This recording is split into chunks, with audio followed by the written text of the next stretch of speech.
Hello guys, मैं आपका भाई दोस्त educator of economics love Kaushik स्वागत करता हूं आपका सीए वाला में। और इस वीडियो में आपको बताऊंगा कि जो 100 एमसीक्यू आएंगे इकोनॉमिक्स के पेपर में, सीए फाउंडेशन के पेपर में, वो किस किस वैरायटी के क्वेश्चन होंगे। सबसे ज्यादा बच्चे इस बात को लेकर कंफ्यूज है, सर 100 क्वेश्चन तो आ रहे हैं, प्लीज उनकी टाइप्स मुझे बता दो। तो मैं बता रहा हूं आपको उनकी टाइप्स। फिर बच्चों ने यह पूछा मुझसे कमेंट सेक्शन में कि सर ये जितने भी चैप्टर्स हैं इकोनॉमिक्स वाले सब्जेक्ट के, वो कितने कितने नंबर के आ रहे हैं, इसको लेकर बड़ी कंफ्यूजन है। अगर ये एक बार पता लग जाए तो हमें यह पता लग जाएगा कि किस चैप्टर को कितना टाइम देना है, किस चैप्टर में कितना दिमाग लगाना है। तो भाई वो सारी चीजें एकदम क्रिस्टल क्लियर आपको कर रहा हूं इस वीडियो के अंदर, क्योंकि आपने कमेंट सेक्शन में पूछा। मैं सारी कमेंट्स पढ़ता हूं यार, और एक आपका और हमारा रिश्ता उस लेवल पे पहुंच गया है कि जहां पर एक कॉन्फिडेंस बूस्ट होने लगता है। मेरा भी कॉन्फिडेंस बढ़ता है जब तुम कमेंट सेक्शन में धड़ाधड़ प्यार बरसा रहे हो, डाउट्स पूछ रहे हो, वो भी प्यार है, क्योंकि समस्याओं का समाधान करूंगा तब मेरी बात बनेगी, आपके नंबर आएंगे तब आपकी बात बनेगी, समझे। तो हमारा और तुम्हारा साथ बिल्कुल एक साथ चलना चाहिए। 100 नंबर का आपका पेपर है, बिजनेस इकोनॉमिक्स और बीसी के दो पोर्शन है आपके। 60 नंबर की ये आ रही है, 40 नंबर की ये आ रही है। कुल मिला के 5 चैप्टर यहां पर है और 6 चैप्टर यहां पर है। इन चीजों को क्लियर करूंगा। आपको बस सबसे पहले एक काम करना है, कमेंट सेक्शन में बताना है कि आपको सबसे मुश्किल चैप्टर कौन सा लगता है, और थारा भाई दोस्त educator of economics love Kaushik फिर तुम्हारे लिए समस्या का समाधान निकालेगा। भाई सबसे मुश्किल चैप्टर कौन सा लगता है, वीडियो पॉज करके बताओ। अब जो बहुत सारे बच्चों ने कुछ बताया मुझे, उसके बेसिस पर कुछ ऑप्शन बनाए हैं। पहला चैप्टर 3 बिजनेस इकोनॉमिक्स यानी इको का, ये प्रोडक्शन एंड कॉस्ट वाला चैप्टर। फिर चैप्टर 4 है, ये भी इकोनॉमिक्स का है, ये मार्केट डिटर्मिनेशन और फॉर्म्स ऑफ मार्केट वाला। फिर चैप्टर 3 बीसीके का, बिजनेस कमर्शियल नॉलेज का, बिजनेस ऑर्गेनाइजेशंस, ठीक है। और या फिर कोई दूसरा चैप्टर है जो आपको मुश्किल लगता है, तो इसका नाम आप अपने हिसाब से एडजस्ट करके कमेंट सेक्शन में बता सकते हो, ठीक है ना। और फिर मैं बात करता हूं चैप्टर वाइज वेटेज की, कि यार कौन कौन सा चैप्टर कितने कितने नंबर का आ रहा है, ये भी जान लो जरा एक बार। तो भाई एग्जैक्ट तो आईसीआई ने बिल्कुल नहीं बताया कि कौन सा चैप्टर कितने नंबर का आ रहा है। अब देखो, बिजनेस इकोनॉमिक्स के 5 चैप्टर है, पहले चैप्टर की वेटेज 15 से 20% है, 60 में 15 से 20%। तो आप यहां बोल सकते हो कि भाई ये 9 से 12 नंबर का आ रहा है चैप्टर तुम्हारा, समझ रहे हो, 9 से 12 नंबर का आ रहा है। और ये जो 35 से 40% वेटेज है, ये चैप्टर 2 और चैप्टर 3 दोनों को मिला के है, दोनों को मिला के है। ये तुम्हारा 21 से 24 नंबर का आता है, 21 से 24 नंबर का आता है, तो इसको भूलना नहीं है बिल्कुल भी, ठीक है। फिर आता है price determination in different markets, इतना बड़ा चैप्टर नहीं है। बिजनेस साइकिल भी इतना बड़ा चैप्टर नहीं है, जितने नंबर की इनकी वेटेज है, ठीक ठाक है, छोटे में निबट जाते हैं, जल्दी काम हो जाता है, ठीक है। 9 से 12 नंबर का बिजनेस वाला आ रहा है, और यहां पर आपके क्वेश्चन बनते हैं 11 से 13 नंबर के, ठीक है ना। एग्जैक्ट कुछ नहीं है कि कौन सा कितने नंबर का बनेगा, तो आपको पता लग गया हाई प्रोफाइल ये है भाई। चैप्टर 2 और 3 सबसे ज्यादा नंबर के हैं। अगर आपको इसमें प्रॉब्लम है तो थोड़ा ये बहुत बड़ा है, और यहां से कम क्वेश्चन पूछे जाते हैं, डिमांड और सप्लाई से ज्यादा क्वेश्चन पूछे जाते हैं, ठीक है। हाँ जी, बीसीके में 6 चैप्टर हैं, आपको बता दूं 40 नंबर की टोटल बीसीके आ रही है,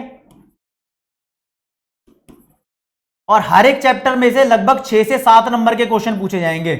एग्जैक्ट किसी के भी डिफाइन नहीं है। अगर 6 के 6 चैप्टर में से 6 क्वेश्चन पूछे जाएंगे तो 36 हो जाएंगे, तो 36 नंबर का तो पेपर है ही नहीं, 40 का है। तो कुछ चैप्टर्स ऐसे भी होंगे जहां से 7 क्वेश्चन पूछे जाएंगे, और ऐसा भी हो सकता है किसी चैप्टर से 5 क्वेश्चन पूछे हैं और किसी चैप्टर से 9 क्वेश्चन पूछे हैं। तो पॉसिबिलिटी बिल्कुल है, थोड़ा ऊपर नीचे आईसीआई करती रहती है, लेकिन आपको ये एक जजमेंट होनी चाहिए, फिर आपको पता लगेगा भाई किस चीज पे कितना ध्यान लगाना है। यहां पर ज्यादातर बच्चे क्या करते हैं, बिजनेस ऑर्गेनाइजेशन का जो चैप्टर है ना, वो बहुत बड़ा है, वो उसका सिर्फ ओवरव्यू लेकर चले जाते हैं, कहते हैं यार एंड का टाइम है, इतना बड़ा कौन पड़ेगा।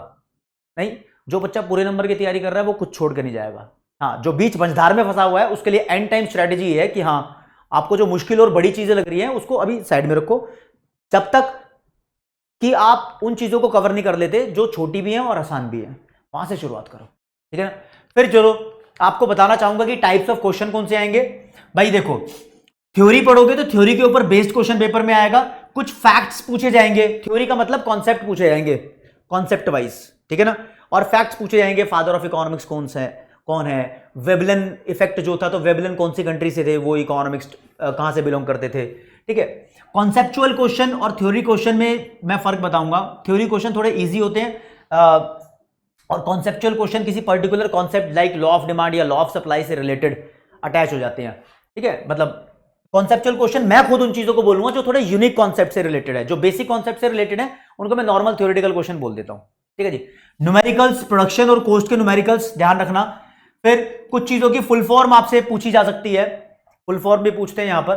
बेसिकली अगर मैं बताऊं आपको तो सेबी की फुल फॉर्म क्या होती है, security exchange board of India. बहुत इजी एग्जांपल लेके मैंने आपको बताया है, क्योंकि यहां फंसाना बिल्कुल भी नहीं चाहूंगा आपको, ठीक है। एक चीज के दो नाम होते हैं तो कुछ चीजों के सिमिलर नेम्स होते हैं, तो वो आपसे पूछ सकता है। फिर कुछ इकोनॉमिस्ट के नेम पूछ लेगा, भाई कौन से इकोनॉमिस्ट ने, ऐसे भी क्वेश्चन आते ही आते हैं। फादर ऑफ इकोनॉमिक्स कौन है, एडम स्मिथ है, ऐसे नाम। मतलब मैं आपको यहां डराना नहीं चाहूंगा किसी भी कॉन्सेप्ट का एग्जांपल लेके, बस आपको यह दिखाना चाहता हूं कि इतनी वैरायटीज के क्वेश्चन आपसे पूछे जाते हैं, तो कृपया सावधान रहे और ऐसे क्वेश्चंस की प्रैक्टिस करनी है आपको।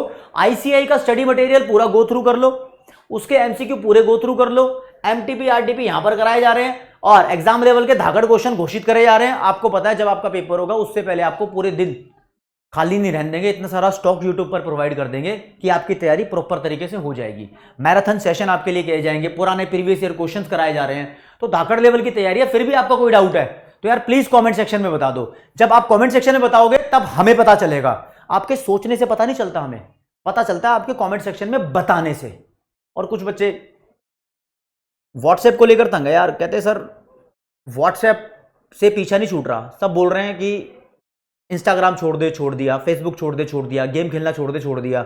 ये व्हाट्सएप तो बड़ी काम की चीज़ है, घर वालों के कॉन्टैक्ट्स भी हैं उसके अंदर, रिश्तेदारों के भी हैं, कुछ स्टडी ग्रुप भी बने हुए हैं, कैसे छोड़ूं उसको।